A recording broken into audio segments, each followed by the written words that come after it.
The brown, barren mountains rose higher, and a red-tailed hawk seemed to follow them for miles. The truck rattled up a steep grade past sparse, dry canyons, and Esperanza's ears began to feel full and tight. How much longer? We will stop for lunch soon, said Isabel.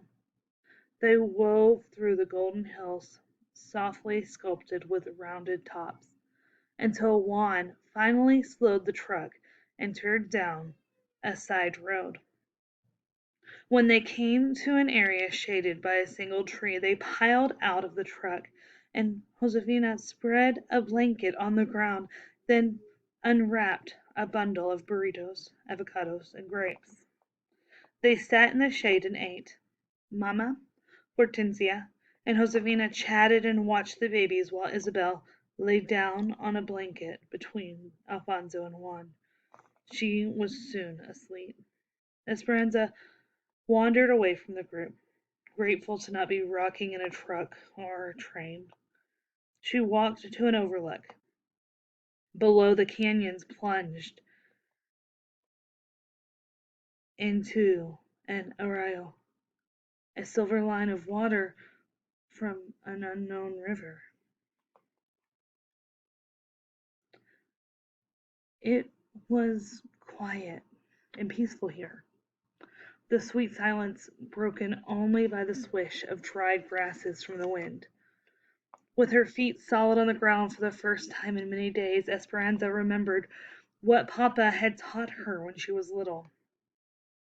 If she lay on the land, and she was very still and quiet, she could hear the heartbeat of the valley. Can I hear it from here, Papa? She stretched out on her stomach, reached her arms to the side, hugging the earth. She let the stillness settle upon her and listened. She heard nothing.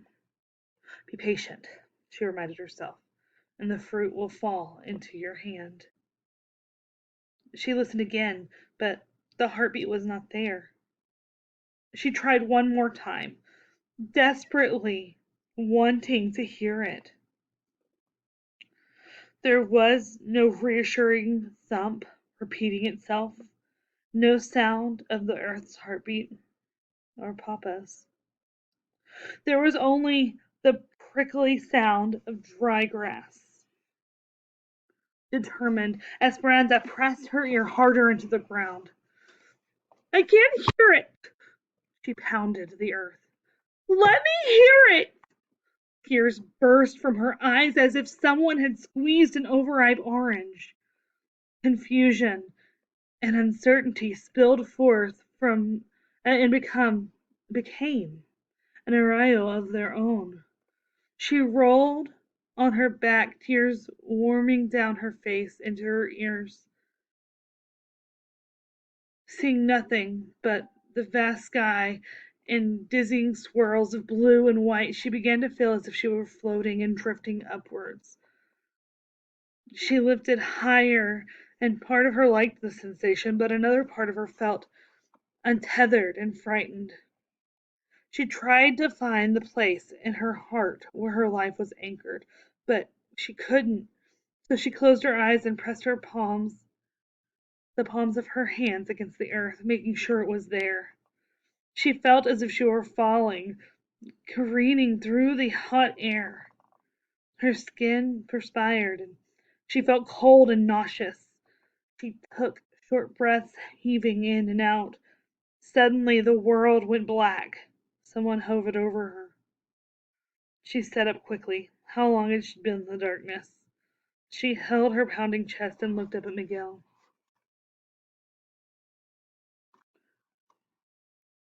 Anza, are you all right? She took a deep breath and brushed off her dress.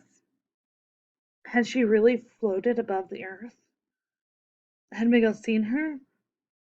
She knew her face was red and blotchy.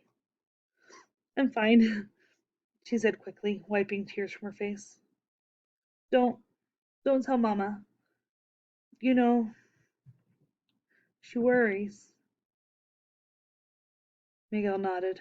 He sat down close to her without asking questions. He took her hand and stayed with her, the quiet interrupted only by her occasional breaths. I miss him too, Miguel whispered, squeezing her hand. I miss the ranch and Mexico and Abuelita. Everything. And I'm sorry about what Isabel said to you. I meant nothing by it.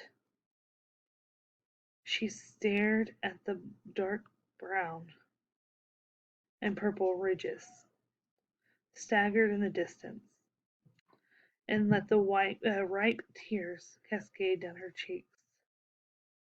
And this time, Esperanza did not let go of Miguel's hands.